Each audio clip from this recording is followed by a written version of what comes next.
اعوذ باللہ من الشیطان الرجیم بسم اللہ الرحمن الرحیم ان اللہ وملائکتہ یصلون علی النبی یا ایہا الذین آمنوا صلوا علیہ وسلموا تسلیما اللہم صلی علی سیدنا ونبینا وشفیعنا ومولانا محمد وعلی آل محمد وبارک وسلم۔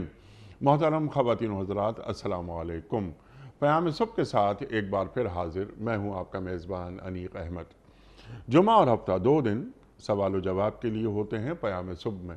پیر، منگل، بدھ اور جمعرات ان 4 دنوں میں ہم بات کرواتے ہیں اپنے معزز علماء سے، قرآن کریم کے مختلف آیات کے تعلق سے سیکھتے ہیں کہ قرآن کریم کی یہ آیات ہم سے کیا مخاطبت کر رہی ہیں، ہمیں کیا پیغام دے رہی ہیں، قرآن کریم کو کیسا انسان مطلوب ہے، اور پھر اہل ایمان ان کی ذمہ داریاں زیادہ ہوتی ہیں۔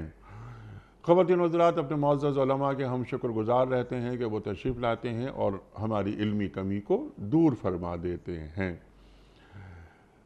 آج ہم جس ممتاز عالم دین سے سیکھیں گے اور سوال رکھیں گے ان کی خدمت میں، وہ ہیں مفتی محمد زبیر صاحب۔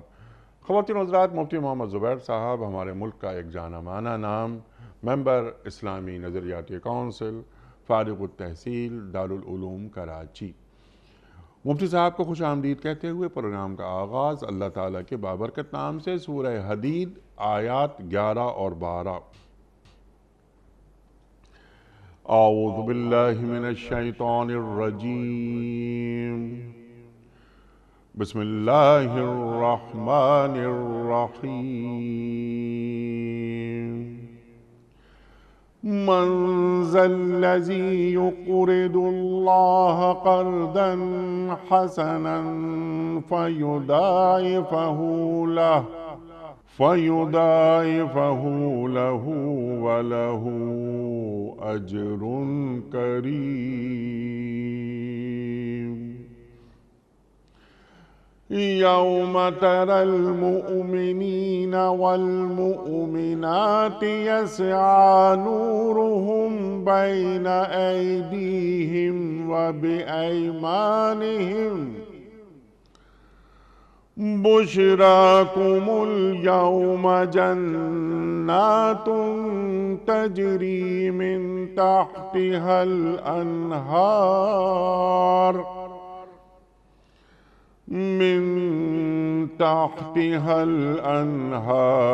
خالدین فیہا ذالک هو الفوز العظیم۔ صدق اللہ العظیم۔ کون ہے جو اللہ کو قرض دے، اچھا قرض، تاکہ اللہ اسے کئی گنا بڑھا کر واپس دے، اور اس کے لیے بہترین اجر ہے اس دن جب کہ تم مومن مردوں اور عورتوں کو دیکھو گے کہ ان کا نور ان کے آگے آگے اور ان کے دائیں جانب دوڑ رہا ہوگا۔ ان سے کہا جائے گا کہ آج بشارت ہے تمہارے لیے، جنتیں ہوں گی جن کے نیچے نہریں بہہ رہی ہوں گی، جس میں وہ ہمیشہ رہیں گے، یہی ہے بڑی کامیابی۔ صدق اللہ العظیم۔ محترم مفتی محمد زبیر صاحب کی خدمت میں آج کے پروگرام کے حوالے سے پہلا سوال محمد یوسف صاحب ہیں دبئی سے۔ مفتی صاحب، یہ ذی الحج کے ابتدائی 10 دنوں کے روزوں کی شرعی حیثیت کیا ہے؟ بسم اللہ الرحمن الرحیم، نحمدہ ونصلی علی رسولہ الکریم، اما بعد۔ یہ جو ذی الحجہ کے ابتدائی 10 دن ہوتے ہیں، قرآن کریم کی کئی آیات اور کئی صحاح کی روایتوں سے اس کا اندازہ ہوتا ہے کہ یہ انتہائی غیر معمولی فضیلت کے ایام ہیں۔ چنانچہ سورۃ الفجر کے اندر جو 10 راتیں کہی گئی ہیں، والفجر ولیال عشر، ان 10 راتوں سے مراد کیا ہے تو وہ یہ ذی الحجہ کی 10 راتیں ہیں، اور یعنی اللہ رب العزت نے ان 10 راتوں کی ان آیات میں قسم کھائی ہے، اور احادیث تو بے شمار ہیں۔ اور ان احادیث کے اندر ان دنوں کی فضیلت آئی ہے، اس میں ذکر اذکار کی فضیلت آئی ہے، تسبیح و تکبیر و تحلیل کی فضیلت آئی ہے، یہ حج کے ایام ہیں، اشہر حج میں یہ ٹاپ کے دن ہیں اور انتہائی برکت والے ایام ہیں۔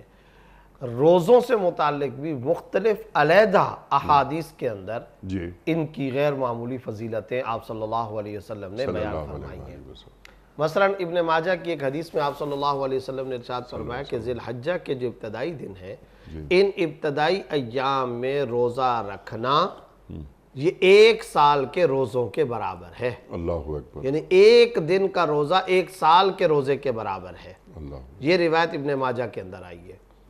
لیکن آپ حیران ہوں گے کہ نسائی کے اندر اور صحیح مسلم وغیرہ کے اندر جو روایت آئی ہے، بلکہ صحیح مسلم کی جو روایت ہے وہ تو یوم عرفہ کے بارے میں عجیب ہے۔ وہ یہ کہ 9 ذی الحجہ کا اگر روزہ رکھا جائے یہ 1 نہیں 2 سال کے انسان کے گناہوں کا کفارہ ہے، اللہ اکبر، اور 2 سال کے انسان کے گناہوں کا کفارہ ہے، یہ 2 سال کے روزوں کے برابر ہے 9 ذی الحجہ کا روزہ۔ ان احادیث کو اگر سامنے رکھا جائے تو اس سے یہ بات پتہ چلتی ہے کہ سال کے سب سے زیادہ جو باعث برکت و فضیلت، باعث اجر و ثواب روزے کی نسبت سے ایام ہو سکتے ہیں تو وہ یہ ذی الحجہ کے ابتدائی 10 دن ہیں۔ اچھا، اس میں عام طور پہ جلدی کے اندر لوگ کہہ دیتے ہیں ابتدائی 10 دن، تو حالانکہ 10واں دن تو عید کا ہے، عید کے دن تو روزہ نہیں رکھا جا سکتا، تو ابتدائی 9 دن، 9 دنوں میں روزہ رکھا جا سکتا ہے، ان 9 دنوں کے روزوں کی یہ فضیلت ہے۔ اچھا، اس کے ساتھ ساتھ بعض لوگوں کے ذہنوں میں یہ ہوتا ہے کہ صرف روزے کی فضیلت ہے، یہ تصور دماغوں کے اندر ہے، عام جتنی عبادات ہیں اور نوافل ہیں، ذکر اذکار ہیں تو وہ عام دنوں کی طرح ہوگا، ایسا نہیں ہے۔ اچھا، اور بعض لوگوں کے ذہنوں کے اندر یہ کہ ذی الحجہ کی راتوں کی فضیلت ہے، دنوں کا کچھ نہیں، تو یہ دونوں باتیں غلط ہیں۔ مکمل بات کیا ہے؟ راتوں کی الگ فضیلت ہے، دن کے روزے کی الگ فضیلت ہے۔ میں نے جیسا کہ عرض کر دیا، ذکر اذکار وہ الگ احادیث میں آیا، تسبیح و تحلیل الگ آیا، حجاج سے مشابہت اختیار کرو وہ الگ حکم آیا، اور روزے یہ الگ احادیث میں آ رہی ہیں۔ راتوں کی قسم اور راتوں کی عبادت وہ الگ آیات و احادیث کے اندر آ رہی ہے۔ ان پورے کے پورے ذخیرے کو، مجموعے کو اگر آپ جمع کرتے ہیں تو جو بات چھن کر کے سامنے آتی ہے وہ یہ کہ ان 10 دنوں کی غیر معمولی فضیلت ہے، اس فضیلت کا اہتمام کرنا چاہیے، ان 10 دنوں کے اندر صدقہ و خیرات کا اہتمام کرنا چاہیے، ان 10 دنوں میں ذکر اذکار، تسبیح و تحلیل، تلاوت کا اہتمام کرنا چاہیے، نوافل کا اہتمام کرنا چاہیے، اللہ تعالیٰ توفیق عطا فرمائے تو روزے کا اہتمام کرنا چاہیے۔ اگر یہ سارے کام نہ بھی کر سکیں تو پھر ہم گرے پڑے، چونکہ مسلمان ہیں تو ایک کام اگر ہم کر لیں تو وہ بہت بڑا اجر اور ثواب والا ہے، وہ یہ کہ کم از کم یوم عرفہ کا روزہ رکھ لیں۔ اچھا، یوم عرفہ 9 ذی الحج سعودیہ کا یا پاکستان کا؟ ہر جگہ کا اپنا اپنا 9 ذی الحجہ۔ ہم پاکستان میں رہتے ہوئے ہم کون سے 9 اپنے یہاں کے حساب سے جو 9 ذی الحجہ ہوگا اس حساب سے ہم یہاں پر روزہ رکھیں گے، تو ہر ایک کا اپنے اپنے جگہ کے حساب سے ہوگا۔ 9 ذی الحجہ کا روزے کا اہتمام کرنا چاہیے۔ اس کے ساتھ ساتھ محترم انیق صاحب، میں ایک تلخ حقیقت کی طرف اشارہ کرنا ضروری سمجھتا ہوں کہ بعض اوقات ایسے کئی دن جن کی کوئی قرآن و حدیث کے اندر کوئی خاص فضیلتیں نہیں آئی بھی ہوتی، ہم ان کی طرف بہت زیادہ توجہ دے رہے ہوتے ہیں اور ہم اس میں بہت زیادہ اہتمام کر رہے ہوتے ہیں۔ ارے بھائی، ان کا تو کوئی قرآن و حدیث کے اندر اتنا زیادہ کوئی تذکرہ بھی نہیں ہے، تو جس کا اصل تذکرہ آیا ہے اور جس کے بارے میں، یعنی مجھے آپ بتائیے کہ جن 10 راتوں کی اللہ قسم کھا رہا ہو، اللہ اکبر، ذرا سوچئے کہ وہ کیسی فضیلت والی راتیں ہوں گی، اللہ اکبر، اور جن کے بارے میں کسی ضعیف یا موضوع یا من گھڑت روایت کی بات نہیں، صحیح مسلم کے اندر حدیثیں آ رہی ہوں، اور ذی الحجہ کے 10 دنوں کے روزوں پر مستقل طور پر کتب احادیث صحاح 6 میں ابواب ہوں اور کئی حدیثیں قائم ہوں، اور ان کی طرف ہماری کوئی توجہ نہیں ہوتی ہے۔ تو جو اصل مستند دین ہے، جو اصل اوتھینٹک، پختہ، ٹھوس، ہم کو اس کی طرف آنا چاہیے اور ان فضیلتوں کو حاصل کرنا چاہیے۔ میں نے بہت کم لوگوں کو دیکھا کہ وہ ذی الحجہ کے ابتدائی 10 روزوں کے بارے میں یا یوم عرفہ کے روزے کے بارے میں توجہ کر رہے ہوں، اس کے مقابلے میں ہم پتہ نہیں کہاں کہاں اور کیا کیا کن کن دنوں کے حوالے سے کر رہے ہوتے ہیں۔ تو یہ ہے اصل نقطہ جس کی طرف ہمیں آنا چاہیے، اور یہ ساری بات اصل میں اس وقت پیدا ہوتی ہے جب ایک چیز کی فکر لاحق ہو جائے۔ رواج کا نام دین نہیں ہے، کلچر کا نام دین نہیں، کبھی بھی وہ تصورات نہیں جو کہ میری گلی کوچے کے اندر رائج ہو چکے ہیں، میرے ہندی یا میرے ہندوستان یا بر صغیر کے معاشرے کے اندر کچھ چیزیں جو ہم نے رائج کر رکھی ہیں۔ اسلام نام ہے قرآن کا، اسلام نام ہے احادیث کا، صحیح حدیث، قرآن و سنت، اسوہ رسول اکرم صلی اللہ علیہ وسلم، قرآن و حدیث سے مستند جو بات ثابت ہو ہمیں اس کی طرف آنا بھی چاہیے اور اس کو اختیار بھی کرنا چاہیے۔ ان راتوں کے اندر خواتین اگر راتوں کو گھروں میں جاگنے کا اہتمام کر لیں، کچھ وقت نوافل کا اہتمام کر لیں، صلاۃ الحاجات کا اہتمام کر لیں۔ لوگ بہت سارے فون کرتے ہیں وظیفہ بتا دو، تعویذ بتا دو، فلاں بتا دو۔ ارے بھائی، اللہ رب العزت اگر یہ 10 راتیں دے رہے ہیں تو اس میں اٹھیں اور خدا کی عبادت کا اہتمام کریں، مانگیں، فضیلتوں والی راتیں ہیں۔ اور پھر یوم عرفہ کا روزہ اللہ تعالیٰ توفیق دے دے وہ کر لیں، 9 دنوں کا کر لیں، نہیں کر سکتے یوم عرفہ کا کر لیں۔ غیر معمولی فضیلتیں ہیں۔ اور ایک حضرات محدثین کے درمیان یہ بحث چلی کہ جس صحیح مسلم کی حدیث میں آپ صلی اللہ علیہ وسلم نے ارشاد فرمایا کہ 9 ذی الحجہ کا جب روزہ رکھا جائے تو 2 سال کے گناہوں کا کفارہ ہوتا ہے، تو نیچے ذیل میں یہ تشریح میں بحث آئی ہے کہ کبیرہ یا صغیرہ۔ تو ظاہر سی بات ہے کہ ان جیسی احادیث کا اصولی طور پر قانون تو یہ ہوتا ہے کہ یہ جو گناہ کہے جاتے ہیں اس میں صغیرہ گناہ مراد ہوتے ہیں۔ جہاں تک کبیرہ گناہوں کا تعلق ہے وہ 2 قسم کے ہیں، اگر وہ حقوق اللہ سے تعلق رکھتے ہیں تو اس کے لیے توبہ ضروری ہے، حقوق العباد سے تعلق رکھتے ہیں تو وہ حق ادا کرنا ضروری ہے۔ یہ قانون شریعت کا ایک عام اصول ہے۔ فرض کریں میں نے آپ سے 1000 روپے غصب کیا ہوا ہے اور میں کہوں جی میں توبہ کرتا ہوں، اس سے نہیں ہوگا۔ یہ گناہ معافی تب ہوگا جب میں آپ کو وہ 1000 روپے ادا کر دوں۔ اللہ کا معاملہ توبہ، بندوں کا معاملہ ادائیگی، تلافی ہے، ازالہ ہے، آپ کو ادا کرنا ہوگا۔ میں نے کسی کا حق کھایا ہوا ہے، زمین پہ میں نے غصب کیا ہوا ہے اور میں مسجد میں بیٹھ کر کے اللہ سے توبہ کر رہا ہوں، استغفار کا اہتمام کر رہا ہوں، وہ ٹھیک ہے توبہ اور استغفار کریں، لیکن اس کی زمین اس کو واپس کریں، اس کا مکان اس کو واپس کریں، اس کا قرضہ اس کو واپس کریں، اس کی پیمنٹ اس کو ادا کریں، جو جس کا حق آپ کے ذمہ لازم ہے وہ کندھے آپ فارغ کریں اور وہ حق ادا کریں۔ تو لیکن میں یہ بتا رہا تھا کہ جب یہ حدیث سامنے آئی کہ 2 سالوں کے گناہوں کا کفارہ ہے تو نیچے یہ بحث چلی، تو اصول تو یہی بیان کر دیا گیا، لیکن بعض حضرات محدثین نے بڑا خوبصورت جملہ بھی کہا ہے۔ انہوں نے کیا کہا؟ انہوں نے کہا اس بحث میں پڑھنا ہی نہیں چاہیے۔ اللہ ہے، اللہ ارحم الراحمین ہے، ہم تو بھیک مانگنے والے ہیں۔ اللہ رب العزت معاف کرنے والی ذات ہے، غفور و رحیم ہے، غفار ہے، اللہ تعالیٰ معاف کر دے گا۔ ہم امید یہ رکھتے ہیں کہ یوم عرفہ کا روزہ انشاءاللہ العزیز ہم کو مل جائے گا، ہم روزہ رکھ لیں گے، اللہ رب العزت ہمارے 2 سالوں کے سارے گناہوں کا کفارہ کر لے گا، ہم امید یہی رکھیں۔ تو دیکھیں یہ اتنا بڑا غیر معمولی فضیلت والا دن ہے، اس کا اہتمام کرنا چاہیے۔ سبحان اللہ، اور اللہ تعالیٰ سے ہمیشہ اچھا گمان رکھیں۔ یہ سوال ہے جلیل صاحب کا فیصل آباد سے۔ سوال ان کا یہ ہے کہ اگر کوئی عورت جاب وغیرہ کرتی ہے اور وہ ارننگ کرتی ہے تو وہ پیسے کما کر لاتی ہے، تو کیا اس کی جو کمائی ہے اس پر اس کا شوہر تصرف کر سکتا ہے؟ شوہر کی والدہ یعنی خاتون کی ساس وہ بھی اس مال سے اپنا حصہ لے سکتی ہیں یا خرچ کر سکتی ہیں؟ ارشاد۔ اس کا جواب یہ کہ جو عورت خود سے کمائی کرتی ہے اور جا کر کے محنت مزدوری کرے یا کوئی بھی اپنا ذاتی مال لگا کر، شوہر کا نہیں، اپنا ذاتی مال لگا کر اس نے جا کر کے کمائی کی، ہزاروں کمائے کہ لاکھوں، کروڑوں کمائے کہ اربوں، اس کے اس مال میں شوہر کا کوئی حق اور حصہ نہیں ہے۔ اور جب شوہر کا کوئی حق اور حصہ نہیں ہے تو ساس کا کہاں سے ہو سکتا ہے، سسر کا کہاں سے ہو سکتا ہے؟ اس عورت کا وہ ذاتی مال ہے، اس عورت کا وہ ذاتی پیسہ ہے۔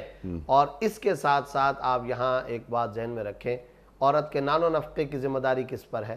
تب بھی شوہر پر ہے۔ اندازہ لگائیے، آج مغرب کہتا ہے کہ عورتوں کے حقوق، وومن رائٹس، تو ہم کہتے ہیں اصل بات یہ ہے کہ ہمارا جو بیان کرنے والا داعی اسلام مسلمان، جو مبلغ اسلام مسلمان، جو ہمارا دینی مارکیٹنگ مینیجر ہے، اس کے بیان کے اندر کمزوری ہے۔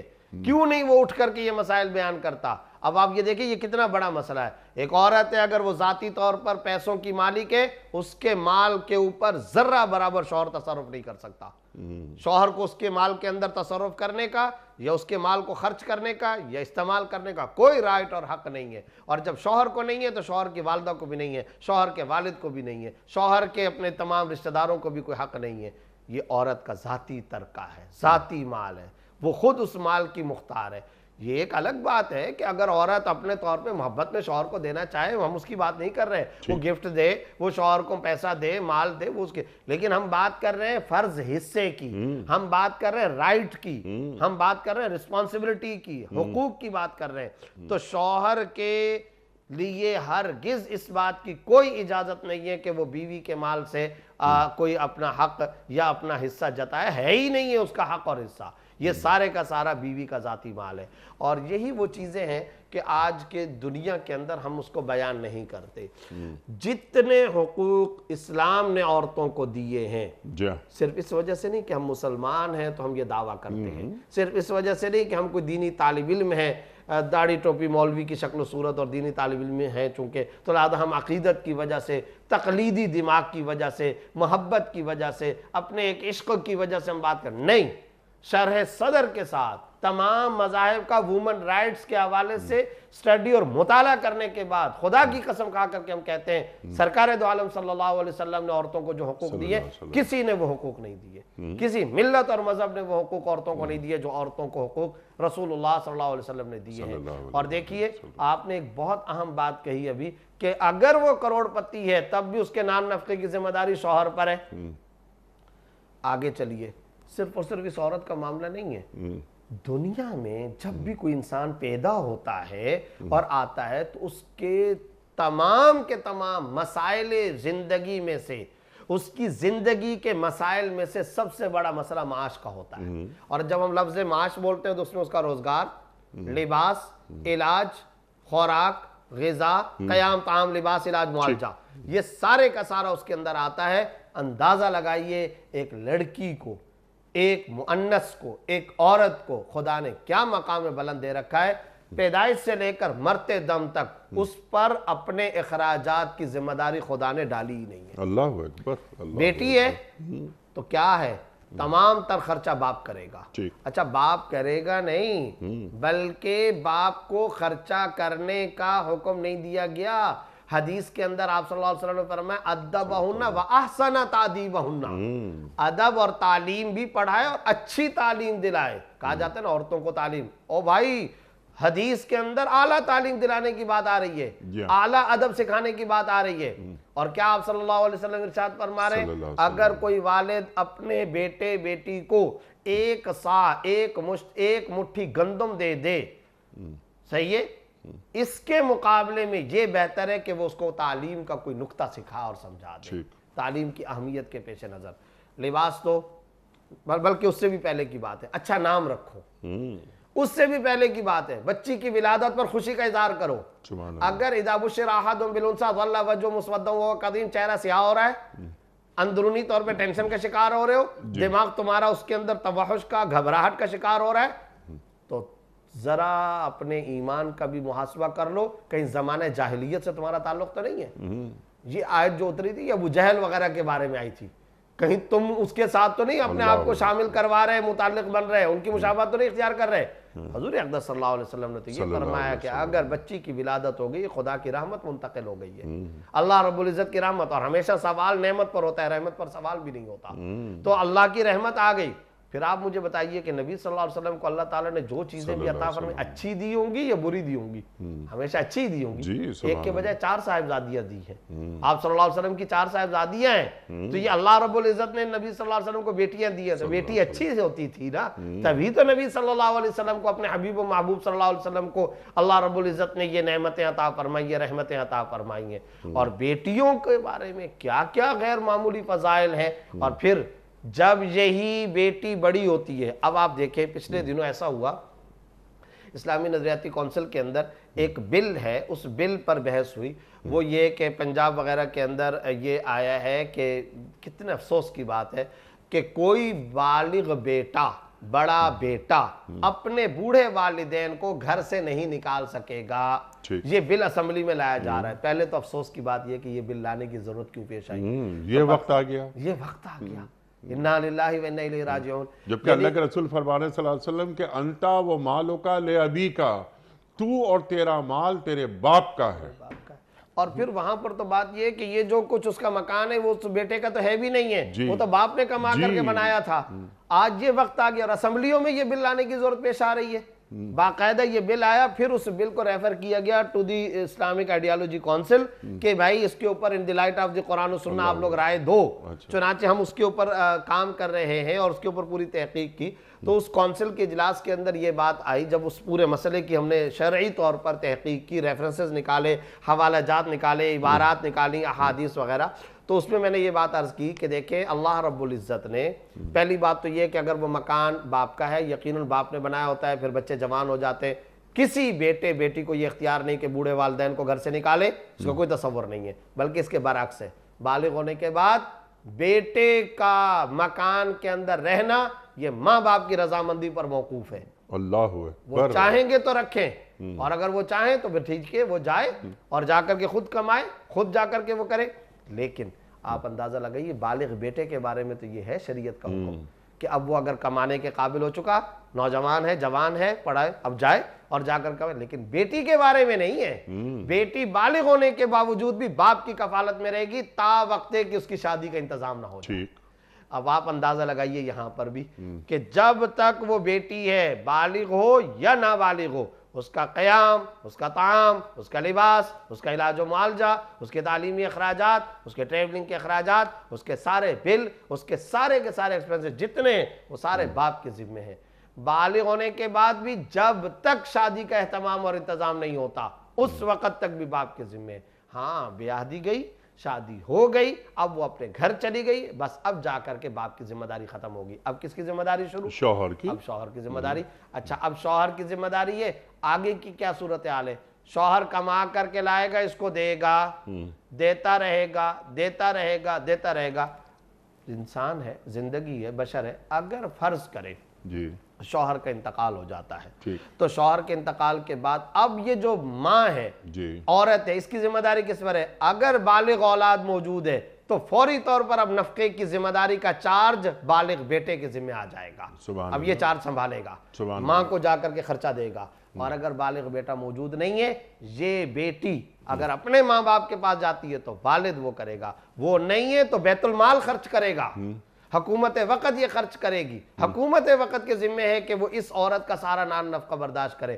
اب آپ دیکھیں پیدا ہونے سے لے کر مرنے تک کوئی ایک لمحہ اسلام نے عورت پر ایسا نہیں آنے دیا جس میں اس عورت کو اپنے نان و نفقہ کی ذمہ داری خود اس پر ڈالی گئی۔ سبحان اللہ، سبحان اللہ۔ یہ ہے وومن رائٹس۔ کون سا دنیا میں مذہب ہے جس نے عورتوں کو یہ حقوق دیا؟ سبحان اللہ۔ اور اگر والد کا انتقال ہو جاتا ہے، جس کی کفالت میں یہ لڑکی ہے، تو بھائیوں کی ذمہ داری ہے کہ بھائی اپنی بہن کی کفالت کریں گے۔ درجہ بدرجہ یہ چارج چینج ہوتا رہے گا، سبحان اللہ، درجہ بدرجہ۔ اور وہ آخری لمحہ کہ جس کے اندر عورت کا کوئی مرد باقی نہ رہے تو اب ایسی صورت میں حکومت، اب بیت المال، اب وہ اس کا خرچہ برداشت کرے گی۔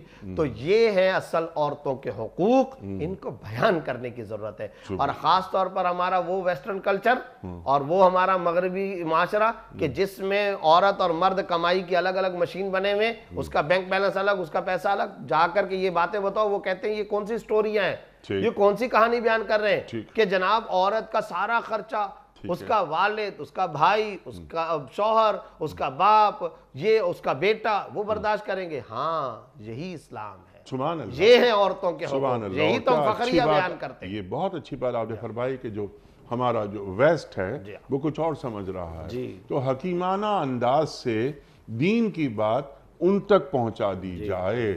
یا ایھا الرسول بلغ ما انزل الیک من ربک۔ اللہ کے رسول صلی اللہ علیہ وآلہ وسلم سے یہ بات کہی جا رہی ہے کہ آپ پہنچا دیں، ختم نبوت ہو گئی، کار نبوت باقی ہے۔ دین کا پیغام جو آپ نے بات بتائی کہ عورت کا مقام ہے کیا، اللہ اکبر، دین عورت کی تحقیر نہیں کرتا، دین عورت کی تعظیم کرتا ہے، ہمیشہ توقیر کرتا ہے۔ اللہ اکبر، اللہ اکبر، جو مقام دیتا ہے عورت کو۔ ہاں لیکن پھر عورت سے کچھ مطلوب بھی ہے. قرنا فی بیوتکنہ کی بات بھی قرآن کریم فرما رہا ہے. اللہ اور اللہ کے رسول صلی اللہ علیہ وآلہ وسلم ایک عورت کو کہاں دیکھنا چاہتے ہیں؟ اللہ کے رسول صلی اللہ علیہ وآلہ وسلم فرما رہے ہیں کہ عورت گھر سے باہر نکلتی ہے تو شیطان اسے تاکتا ہے، اور جب وہ گھر میں رہتی ہے تو فرشتے اس کی حفاظت کرتے ہیں. تو حقوق کچھ فرائض بھی ہیں، ذمہ داریاں بھی ہیں، رائٹس کے ساتھ رسپانسبلٹیز بھی ہیں. سبحان اللہ سبحان اللہ. ایک امتی عورت کو اللہ کے رسول کیسا دیکھنا چاہتے؟ کچھ ویڈیو کوئسچنز مفتی صاحب کی خدمت.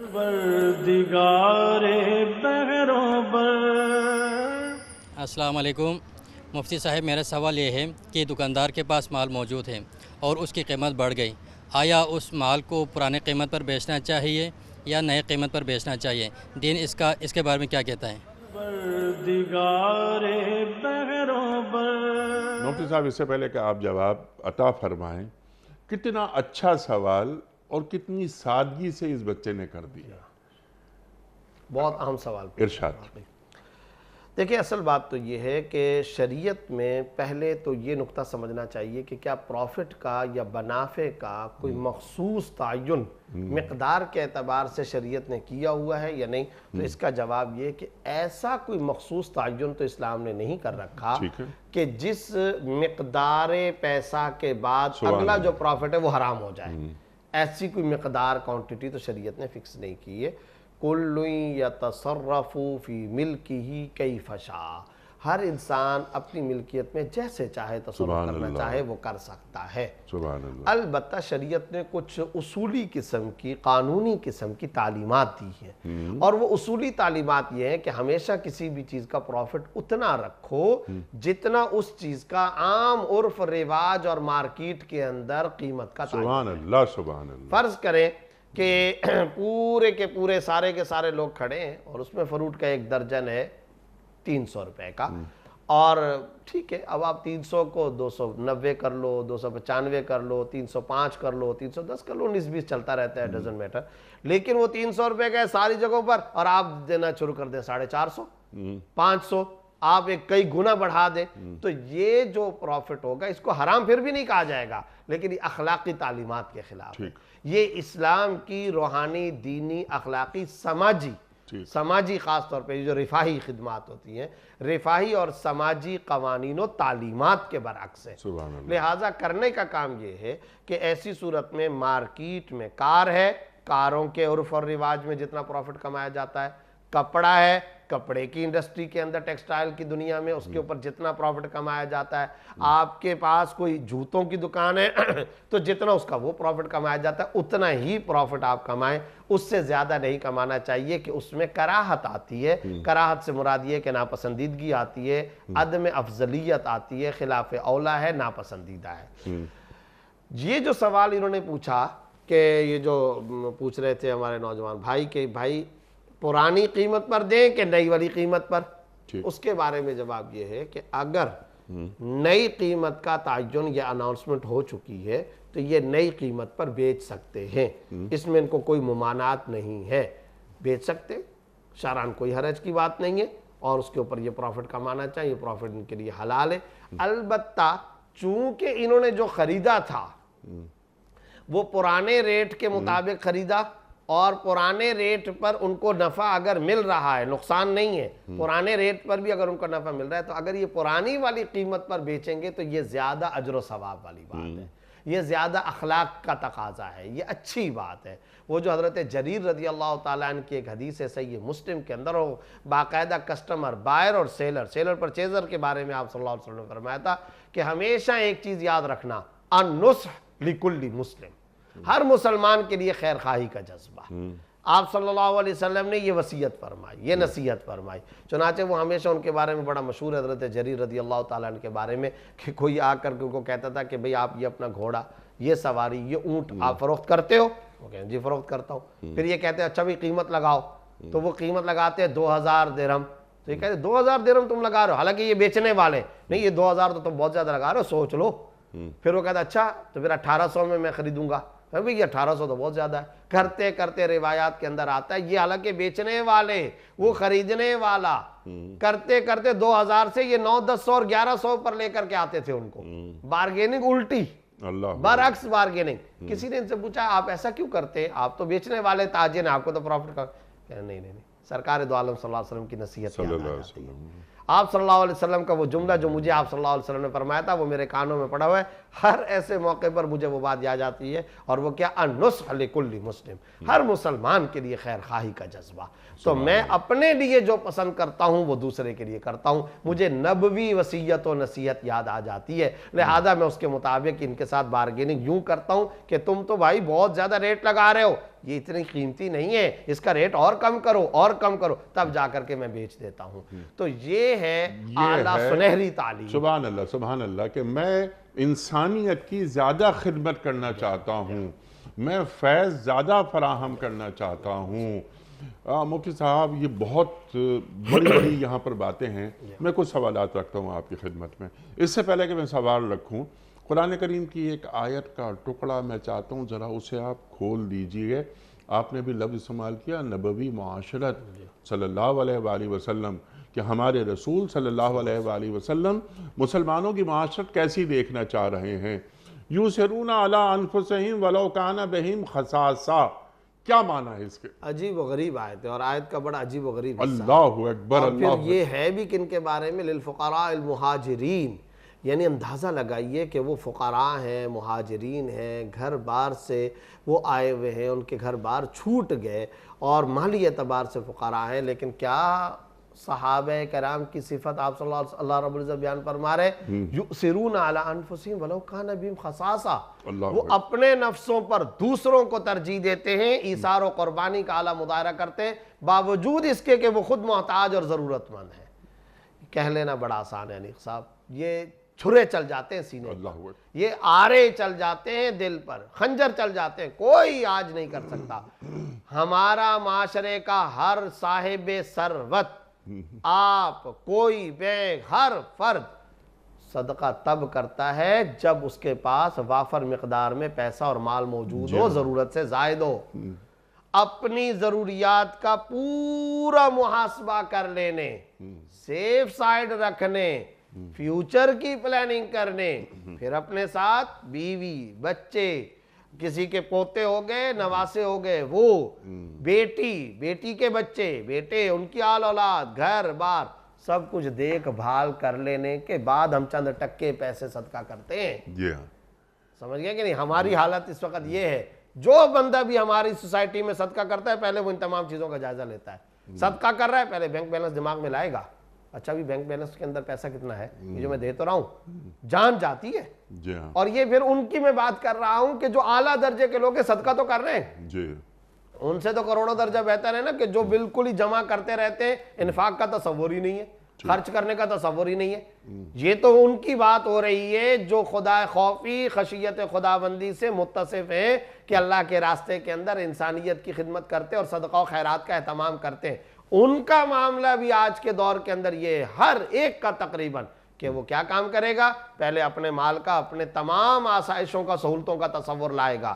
ہاں میرا یہ مسئلہ بھی حل ہے, یہ مسئلہ بھی حل ہے, یہ مسئلہ بھی حل ہے. اب وہ جا کر کے چند ٹکے پیسے دے دے گا, اضافی, ایکسٹرا, زائد مال.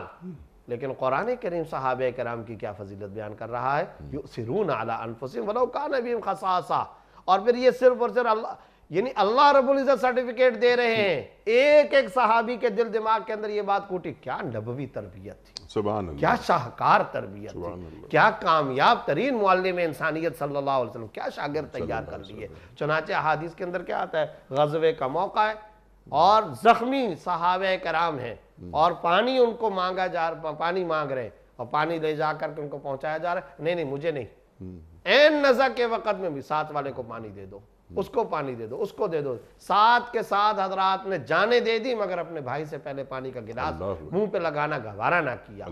بکرے کی سری اگر دی جا رہی ہے تو وہ 11 گھروں سے گھوم کر کے واپس آ رہی ہے پہلے والے گھر میں, ساتھ والے کو مل جائے, ساتھ والے کو سالن مل جائے, ساتھ والے کو گوشت مل جائے, ساتھ والے کو کھانا کے لیے خوراک اور غذا مل جائے. یہ کیا ہے؟ اور پھر آپ دیکھیے حضرت علی رضی اللہ تعالیٰ عنہ کپڑے کی دکان پر جا رہے ہیں, ساتھ میں کس کو؟ اپنے غلام کو لے کر کے جا رہے ہیں. غلام روایت بیان کرتا ہے, اور وہ کیا بیان کرتا ہے؟ مجھ سے حضرت امیر المومنین علی رضی اللہ تعالیٰ نے پوچھا کہ یہ بتاؤ ان میں سے کون سے والا کپڑا اچھا ہے؟ اب وہ غلام کہتا ہے میں یہ سوچتا ہوں کہ حضرت علی رضی اللہ تعالیٰ مجھ سے مشورہ کر رہے ہیں, جیسے انسان اپنے نوکر سے مشورہ کرتا ہے بھئی یہ ان میں سے کون سا اچھا ہے. تو وہ فرماتے ہیں, وہ خود غلام یہ کہتے ہیں کہ میں سوچنے لگا کہ امیر المومنین اپنے لیے کوئی کپڑا پسند کرنا چاہ رہے ہیں اور مجھ سے رائے لے رہے ہیں کہ کلر کون سا اچھا ہے, کپڑا کون سا اچھا ہے. تو میں سوچا یہ اپنے لیے چونکہ پسند کر رہے ہیں کہ مجھ سے مشورہ. جب میں نے بتایا یہ والا اچھا ہے, یہ والا اچھا ہے, جب میں نے بتایا تو وہ نکلوا کر کے اس غلام کو ہدیہ فرمایا کہ میں نے پوچھا اپنے لیے نہیں تھا, تمہارے لیے پوچھا تھا. حضرت عمر رضی اللہ تعالیٰ لارڈ آف بشپ کے پاس جا رہے ہیں, بیت المقدس کی چابیاں حوالے ہونے کی تقریب ہے, لارڈ آف بشپ, اور پھر وہاں جانے کے وقت میں کیا ہے, نمبر اس وقت غلام کے اونٹنی پر سوار ہونے کا تھا, خود پیدل مہار پکڑ کر کے چلنے کا تھا. چنانچہ اس کی پرواہ نہیں کی ہے کہ وہ وہاں پر اس وقت عیسائیوں کا وفد آیا ہوا ہے, اس کا ڈیلیگیشن آیا ہوا ہے اور لارڈ آف بشپ کے ساتھ مذاکرات کرنے کے لیے میں جا رہا ہوں. نہیں نہیں نہیں, ہم نے تو طے کیا ہوا تھا نا سفر کے اندر, کچھ وقت تو میں سفر کروں گا اونٹ پر, کچھ وقت میرا غلام سفر کرے گا. اب جب وہاں پہنچے تو نمبر اور باری تو اس کی چل رہی ہے, لہذا وہی سفر کرے گا. اندازہ لگائیے 22,31,000 50 مربع میل پر حکومت کرنے والا یہ حضرت سیدنا فاروق اعظم رضی اللہ تعالیٰ داخل ہو رہے ہیں بیت المقدس کی سرزمین پر, اور وہ سارا ڈیلیگیشن دیکھ رہے ہیں, لیکن غلام اونٹ پہ سوار ہے, خود پیدل ہے. اور وہ پورے جو میزبان تھے وہ یہ سمجھ رہے ہیں کہ جو اونٹ پر بیٹھا ہوا ہے شخص وہ ہے امیر المومنین, اللہ اکبر, وہ امیر المومنین ہے. یہ ہے وَيُؤْثِرُونَ عَلَىٰ أَنفُسِهِمْ وَلَوْ كَانَ بِهِمْ خَصَاصَةٌ. آج ہمارے ہاں ریاست مدینہ کی بات تو کی جاتی ہے, مگر کبھی ہم نے, ساری قوم نے, چاہے حکمران, سیاستدان, عوام, میں, آپ, ہم نے کبھی سوچا کہ بھائی وہ ریاست مدینہ کی کیا سوسائٹی تھی, اس کے کیا بلند و بالا اخلاق تھے, اور وہ کیا اقدار تھیں, کیا اوپن سوسائٹی نبی صلی اللہ علیہ وسلم نے تشکیل دی تھی, اور کیا ذہنیت بنا دی تھی, کیا اخلاق و کردار کی وہ بلندی ہمارے اندر ہے. تو یہ سارے کے سارے وہ معاملات ہیں جس پر ہمیں سوچنا چاہیے.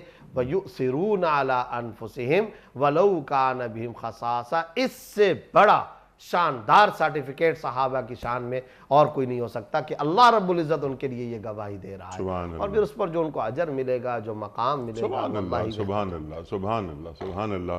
اچھا, اس ذیل میں جیسا کہ میں نے عرض کیا تھا سوالات بہت زیادہ ہیں, لیکن ایک چھوٹا سا سوال رکھ لیتے ہیں پھر آگے چلیں گے.